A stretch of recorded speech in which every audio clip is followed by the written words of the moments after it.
Party ہماری ایک meeting ہوئی ہے جس میں جماعت اسلامی بھی ہے, MWM والے بھی ہے, اور اختر مینگل صاحب کی پارٹی ہے, محمود خان چکزئی صاحب کی پارٹی ہے, DY والے بھی شاید ساتھ آ جائے, اور اس میں ہمارا پہلا جلسہ بھی ہوگا انشاءاللہ کوئٹہ پشین میں, اور اسی طرح گجرانوالہ میں بھی جلسہ کرنے جا رہے.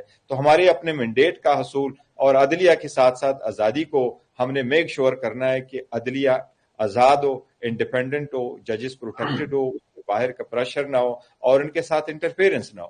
دیکھو جتنا عرصہ ہم سفر ہو چکے ہیں ہم بیکاز اب عدلیہ سفر ہو گئے.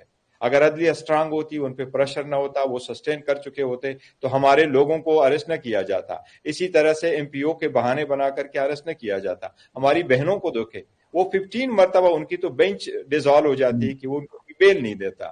فائنلی لاہور میں بیل مل جاتا ہے تو اس کو میاوالی لے کے جاتے ہیں. تو یہ ہماری کوشش ہے کہ عدلیہ کے لیے بھی یہ کام کرے تاکہ ہم سب سے پہلے یہ 2-3 چیزیں جو ہماری ٹاپ پرائرٹی ہے ابھی. ٹھیک ہے. اچھا, عدلیہ